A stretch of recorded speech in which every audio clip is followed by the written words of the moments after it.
Hello and welcome to the Digital Insight, the technology and supply chain podcast that delivers valuable C-level perspective into the core issues surrounding business transformation and digital disruption. Each episode will bring you the most inspiring executive insights from those leading transformation strategies within the world's biggest and best-known companies. The Digital Insight. Disrupt, transform, evolve. Welcome to the Digital Insight, the official podcast series for CPO Strategy and Interface magazines. Today, I'm delighted to be joined by Carolyn Chin-Parry. Recently crowned the IT Woman of the Year at the 2019 Women IT Asia Awards, Carolyn is a true digital leader, having worked with a number of companies around the world to embrace digital transformation. In the episode, Carolyn speaks to the challenge of transformation, as well as the successes, and we explore her passion for humanizing digital transformation, where no one is left behind as we continue our journey into the new digital era. Carolyn, welcome to the Digital Insight. Thank you. Thanks for having me. Can you give me a bit of a rundown as to your kind of career and your journey, obviously in the technology space, to how you find yourself as Chief Digital Officer today? Well, I started my career in Australia, even though I am Singaporean and I'm currently based in Singapore. So I was one of those young people that went overseas to study in Australia and started my career there. And what was really interesting was when I finished my bachelor degree, I tried to come back to Singapore, and it was actually the height of the Asian financial crisis, and there were no jobs for young graduates like myself. So then I decided to continue and do my master's in Australia. And when I finished my master's of e-commerce, it was actually the dot-com crash. So I think that, 2 times in a row when I tried to start my career, it was actually under very challenging circumstances. I was probably the only person in my cohort at uni that managed to secure an IT role after my master's, because it was incredibly difficult to actually find any IT roles at a point in time. So I consider myself extremely lucky. I was always interested in the consulting side of business, because I really wanted to explore different industries as well as different types of technologies, and hence consulting was probably right up my alley. I'm very much an outgoing and friendly person. I love meeting people all the time. I also love being exposed to different environments and teams, different organizational cultures, and hence I would say that the consulting side of the business was very much something I was very passionate about, and I probably did that for a good 14 to 15 years, both in Singapore as well as Australia. Australia being the start of that journey. I did probably about almost 12 years in a very large consulting business. At the time, it was called SMS Management Technology. And then I moved back to Singapore in 2012 to run the Singapore business for the Australian company, and eventually moved to KPMG Singapore. About a couple of years after KPMG, I decided to explore a different horizon and became a chief digital officer for a Malaysian conglomerate that has 60 companies across 100,000 people. And what's interesting there, of course, is that you've the role itself, the definition of chief digital officer. I've spoken to a number of people in very similar roles with very similar careers. What is meant by a chief digital officer? Because one thing that someone has said, and a few people have said even, is that the idea of digitalization, even digital transformation, there is no one definition. It means something different to each and every person. So what is meant by your role, and can you expand on the concept of digital transformation to you?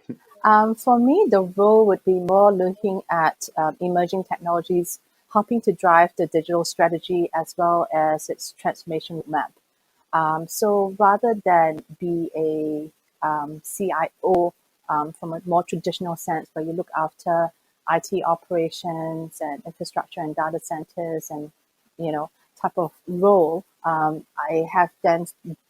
sort of progressed to do more a chief digital officer role, which is more up my alley around emerging technologies, wanting to explore how digital transformation impacts organizations.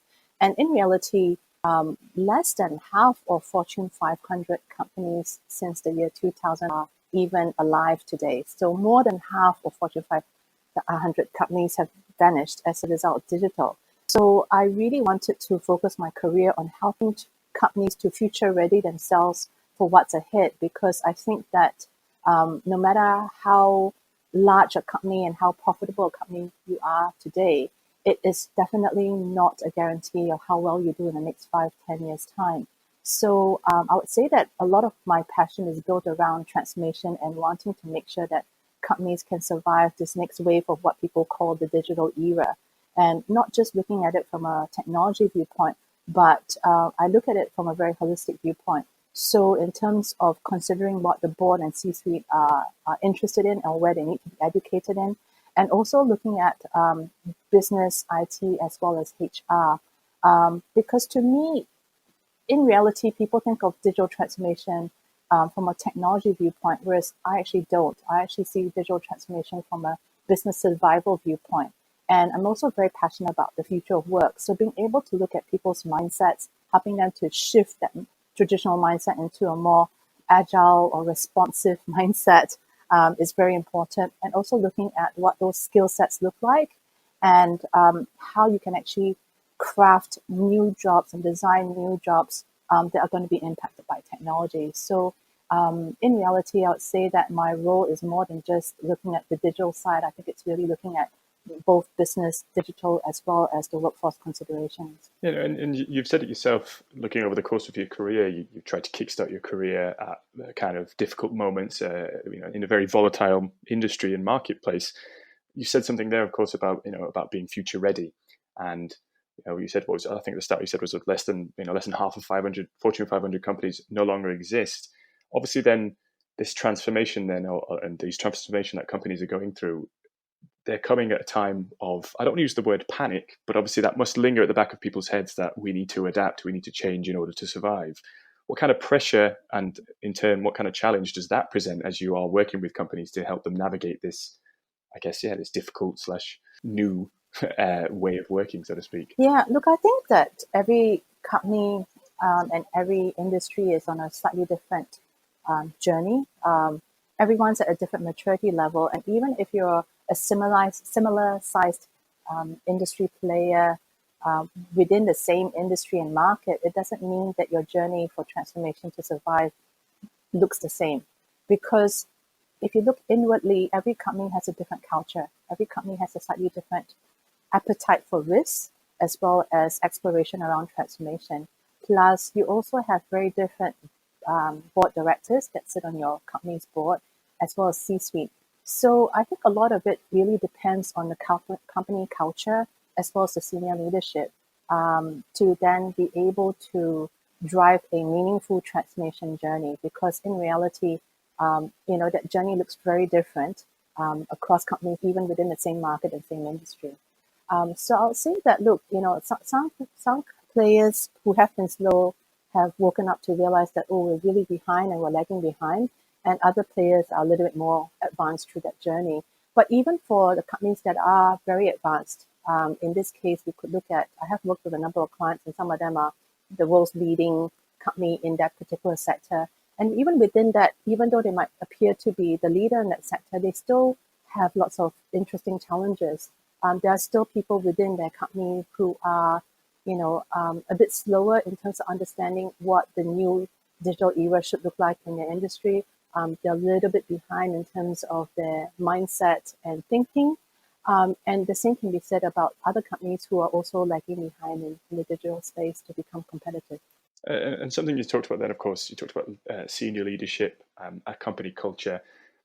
Obviously, then, for someone like yourself, you've worked in a technology space. You have a very sort of experienced career looking and dealing with technology. As companies begin these transformations, look to embrace this new digital era, how important is it to be able to communicate the value of technology and to speak in a language that can be understood by people who perhaps, historically, based on their roles, based on their experience, don't have that in-depth knowledge of technology in order to say, this is what it's going to do, this is the value it can bring?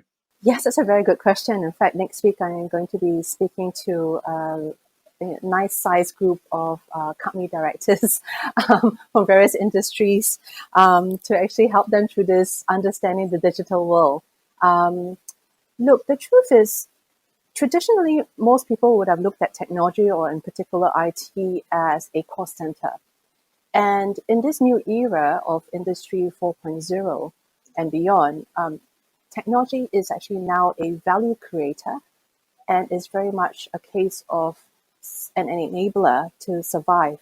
So once you start giving concrete examples to those who may not have been converted yet, it then starts providing them with slightly more meaningful examples and scenarios for them that they can relate to.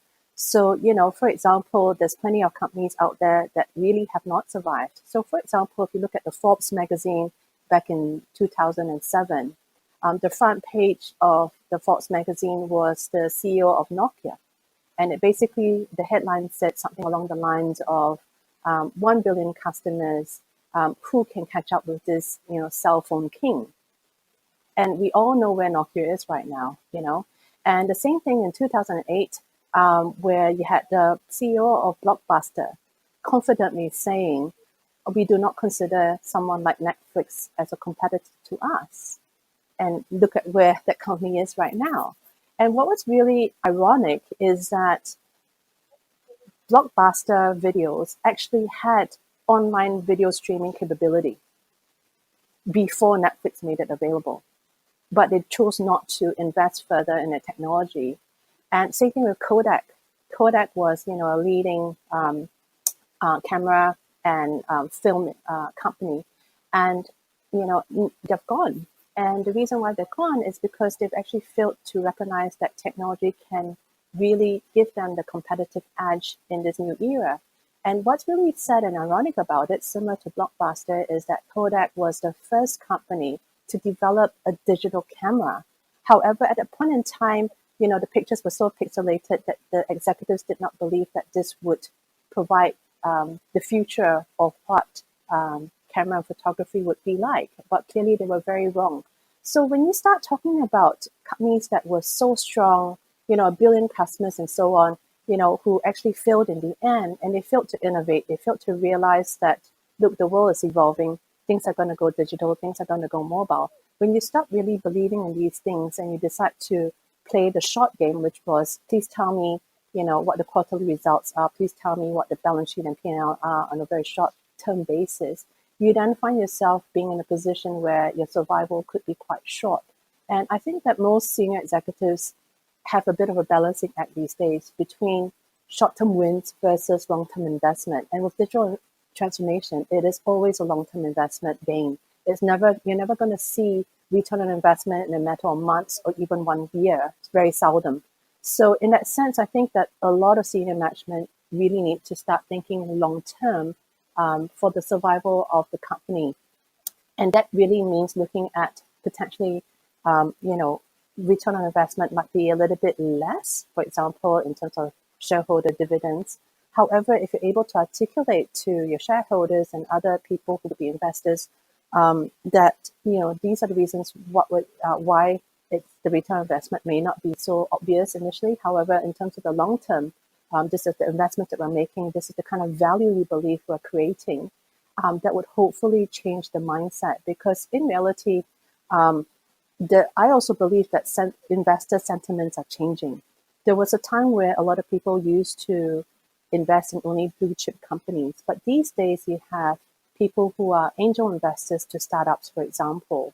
When you think about venture capitalists and how it works, and you also look at millennials as well as the Gen Z generation who are already in the workforce, who sometimes have spare change to invest. Well, they may not do that in a traditional sense of a blue chip company. They might actually consider, well, I might invest in a company based on the values that the company has. So, for example, they may choose not to invest in companies that may hurt the environment or may do things to hurt people's jobs in a very cutthroat kind of environment because of what they think the senior leadership operates in. So in that sense, I think that most senior leaders really need to think about digital as a matter of survival and to remember that the return on investment on digital transformation is usually several years. It's not just several months. And for that reason, I think that they really need to do a lot of planning and designing of how that should look like, where to take risks, where to invest, and also to know that, this is for the betterment of both the company as well as the people. And as far as people are concerned, I think globally, most employers and governments are really struggling to understand how best to redesign jobs, how to reshape jobs, so that people can actually have meaningful jobs within the workplace. And a lot of it also is based on the capabilities that people have, the attitudes to learning. And I always believe in lifelong learning, in terms of being retrained to have the right skills for what's ahead. And I think that this is definitely a juggling act that senior leadership needs to have these days. Yeah, and you raise an interesting point there, where you talk about, I know it sounds fanciful to sort of talk about it in this way, but sometimes people talk about technology, and the kind of shock reaction might be, well, if you're going to put technology in, if you're going to make this more digital, it means people are going to be out of a job. And obviously, if you said it yourself, that's not going to be the case. It's about retraining. It's about redefining what that person's role is. And you said that it's a balancing act. So what do you think is key to trying to essentially to strike that balance, to overcome the challenge of, perhaps, because sometimes this could be dealing with somebody who's worked a certain way their entire career. How do you kind of approach that? I guess this is where change management comes in, where you are telling somebody, this is a new way to work. It might be different, but this is what it's going to do. So how do you overcome that? One of my favorite examples I give when I talk about future of work at many different conferences is that, there was a time a long time ago where there was the horse and carriage industry, and that was severely disrupted by the car manufacturing industry, which meant that, people who were traditional horse riders, people who were vets, people who were horse breeders, people who used to build beautiful carriages out of wood, their jobs and livelihoods were severely disrupted because of car manufacturing.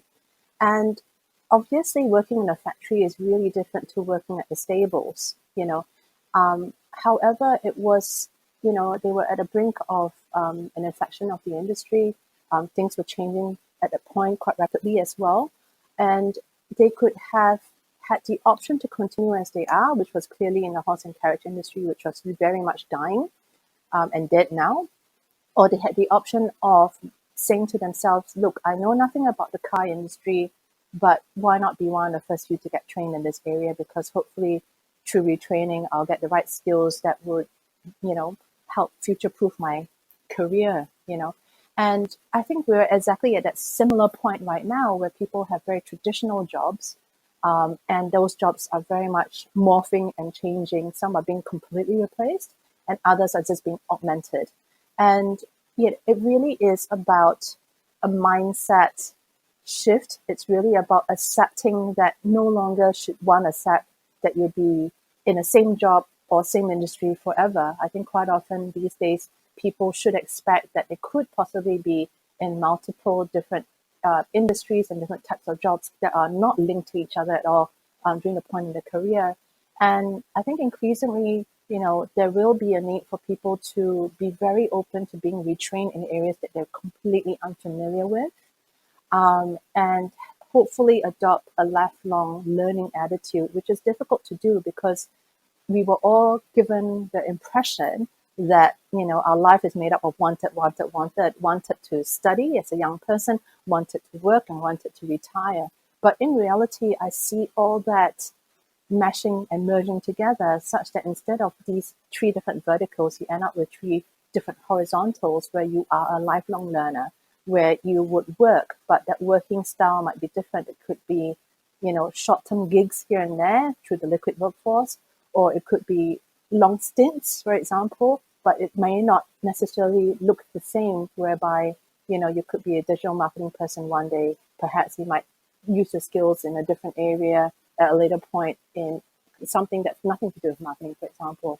And also, the retirement period might look quite different because I think people are aging for a lot longer, so they might start the retirement later. However, because there's a lot of short-term contracts and the gig economy that's around now, people might actually do a little bit of work, retire for a few months, and then do the work and retire for another period of time. So that's where I think that we need to learn to accept that those three verticals are now starting to look like three very different horizontals. And then to also ask yourself about what are you truly passionate about? Because we spend so much of our waking hours at work. So isn't it great to be able to have the opportunity to do something that you're interested in? So for myself, for example, I've always been interested in technology, but I actually am not the strongest technologist out there, in a sense that I didn't come from a straight IT background. I came from a business background and then shifted into the digital world. And in reality, when you can find that passion, so for myself, it was I'm interested in business and I'm interested to find out from a digital view how you can actually help businesses through technology. But more importantly, I'm a people person first, which means that I spend a fair bit of my own personal time trying to read and understand how can technology actually help people with special needs, and how can technology help people who from underrepresented communities gain employment. Because I feel that in Industry 4.0, it has the ability to be either the era that causes the most unemployment, or it could be the era that causes the most diverse and inclusive workforce. But for that to happen, we actually need to plan and design ahead to have a more inclusive and diverse workforce. And I think that slowly companies are getting there and governments are getting there, but it is a very slow initial journey. But I think it's a very important one. And I think that, with technology can sometimes even the playing field and actually allow people who may not physically be able to go to work from home. They would also perhaps allow people who may have some disabilities to actually be enabled to work in different capacities. But for that to happen, we really need to really think about planning for the future of work. And planning for the future of work is not about the future, it's about starting right now to actually design things the right way, to actually have discussions and to learn as to how we would actually shape, the business needs with what could be enabled digitally, and also the willingness of people to be trained in jobs that are perhaps unfamiliar to them. No, absolutely, and it sounds really fascinating, and it links back in a way to what you said earlier about you talked about. In fairness, you talk about millennials and the way they invest might be a little different to the way previous people invested. But looking at that sort of millennial and that future workforce, and you've said it yourself right there, you hit the nail on the head that in preparing for tomorrow and preparing for those next generations, it actually starts today with some of the staff that you already have. I guess, and this could be quite a broad question, but what kind of work goes into, particularly from a transformation perspective, so that could be a new business model, a new way of working, what goes into making a workplace or a business more attractive to this next generation of workers, so that once certain people might hit those retirement ages, we're not left with a gap, but the next generation have already been in the business and have already been sort of shaping the future of the business, if that makes sense. I would say that, what's really needed is actually a lot of hopefully open discussion, workshops for planning by different groups of people so that you get proper representation. So we could look at Gen Z who just started entering the workforce, millennials, Gen X, your baby boomers, and so forth, because regardless of how you want to think about it, we are all aging. It doesn't matter whether you're in your 20s or whether you're in your 60s, we are all aging. And at some point, we wouldn't want the younger boss to say, hey, look, you're too old, too experienced, and too expensive, and out you go, we don't need you anymore. We all are living till about, 90 to 100 and so on. And hence, being able to stop work at 55 or 60 is probably not very viable for most people. And most people usually don't have enough savings to retire that early to last you for about 40 years. It doesn't really quite happen in this market anymore. So I guess, a long story to your question, I mean, it really requires a lot of government, industry, and education providers to come together to have open discussions, to collaborate, to work together to make this work. And it's not going to be easy, and I don't think that anyone has all the answers. I do believe that if we don't make an effort to open that door, that we will learn things the hard way, and it'll be quite a cruel world. So hence, I think that, I really applaud universities, secondary schools, different industries, as well as the governments, to have those discussions, because I think also many things need to transform, not just the workplace, but also the education sector. I think, for example, excluding the traditional studies like medicine and engineering and dentistry, for example, if you look at, say, the IT courses that are available at university, I believe as an individual, it's pretty unfair to a young person to spend 4 years at university studying computer science or IT, and knowing that once they step out onto the workforce, whatever they learned the first 2 years are unlikely to be relevant. They'll be probably obsolete. The principles might be there, but those skill sets might have changed. And hence, I do think that a lot of transformation needs to occur both in terms of work as well as education, whereby I would love to see more internships happening in university degrees. So I don't think that the traditional model of a 3-4 year degree should work. I believe that it should be possibly, and I don't have all the answers, 6 months of learning at university, 6 months internship in the industry, and that to occur perhaps over 6 or 7 years instead of 3 or 4 years. By doing so, the young adult has the ability, and it could be a mature adult who wants to go back and be retrained, which is great too, but it gives that person the ability to marry theory and frameworks that they've learned from university with a real life hands-on work experience, which I think will be very rich in terms of their CV and experience, but also allows that person to further refine what they're passionate about, to further verify that this is the field that they really want to be in. And it's also a win-win for employers because you have someone who's energized to use their skills, to learn, and employers can win by identifying talent through their internships at the early stage rather than just the formal, recruitment process. So you possibly could have interns who are highly talented that fit well culturally in your business to actually, add value to your business, but at the same time, potentially be a long-term employee and add value that way.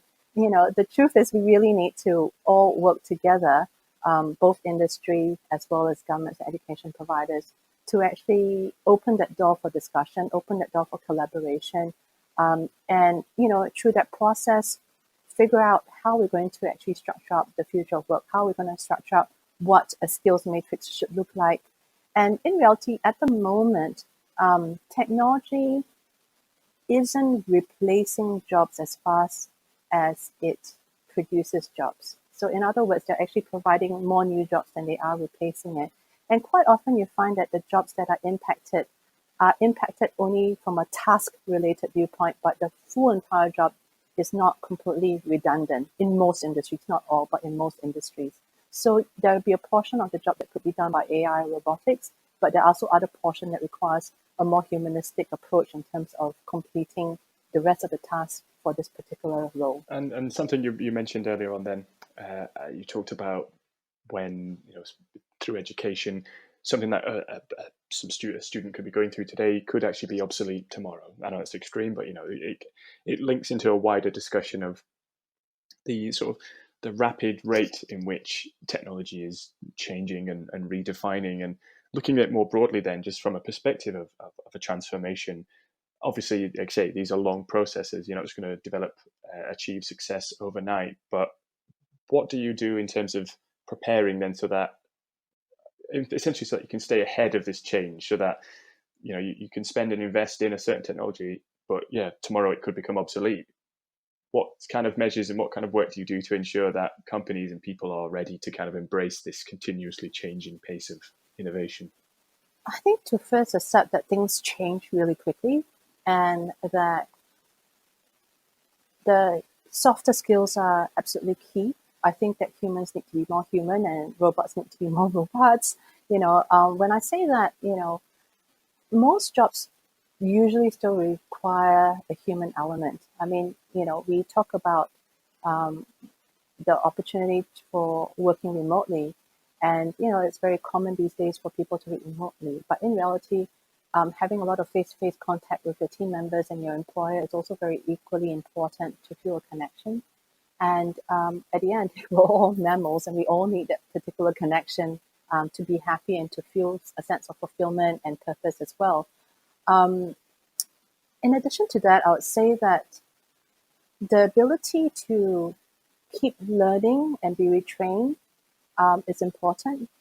I think it's paramount for people to read frequently. I spend easily over an hour, sometimes even 3 hours a day, just purely reading.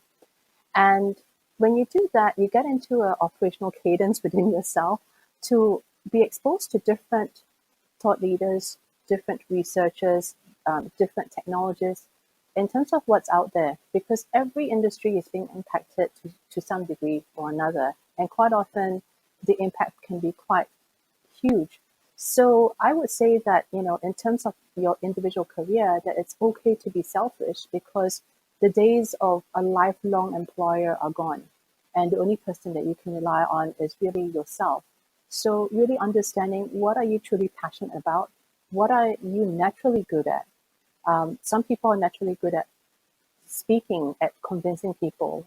Other people are good at empathy and compassion. Other people are better with machines.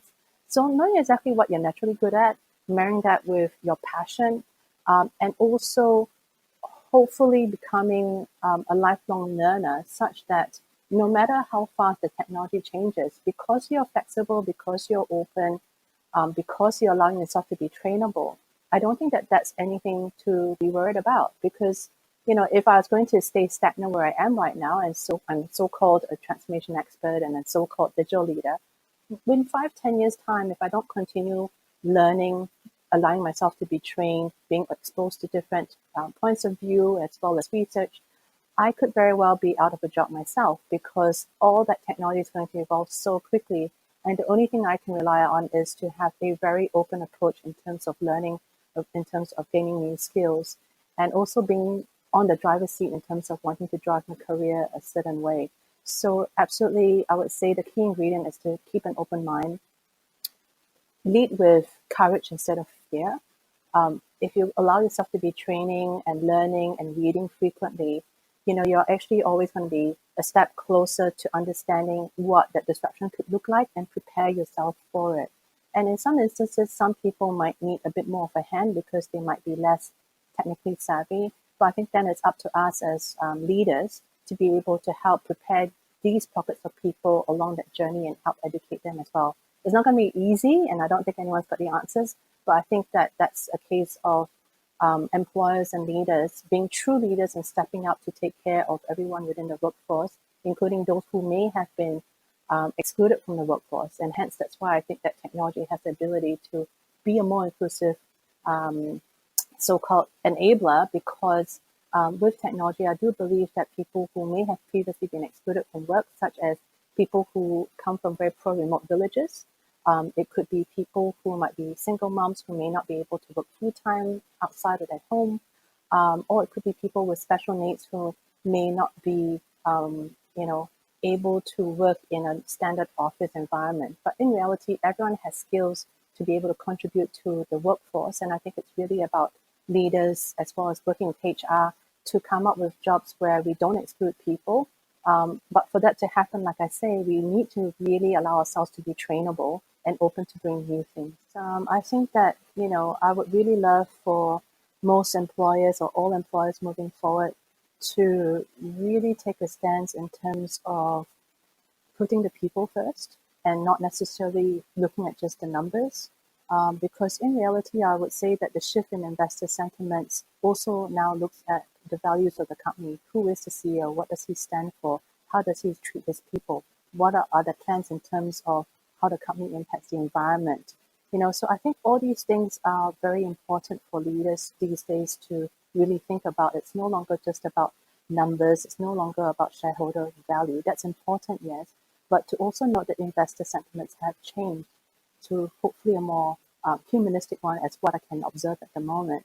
And also that, at the end of the day, what sort of legacy do we want to leave behind?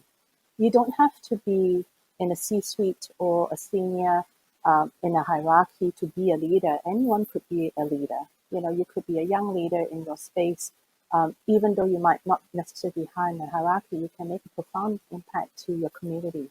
So to me, I just think that we all have to ask ourselves, what are we passionate about? But also, what sort of legacy do you want to leave behind? Because if we're going to spend so much time working in our lives, then isn't it worthwhile to do so in a purposeful and meaningful way? Thank you for listening to the Digital Insight Podcast in association with theinterface.net and cpostrategy.com. The Digital Insight is brought to you by B2E Media Limited. We hope you enjoyed this episode. Please remember to subscribe, rate, and review, and don't forget to check out our podcast archive at www.b2e-media.com/podcast.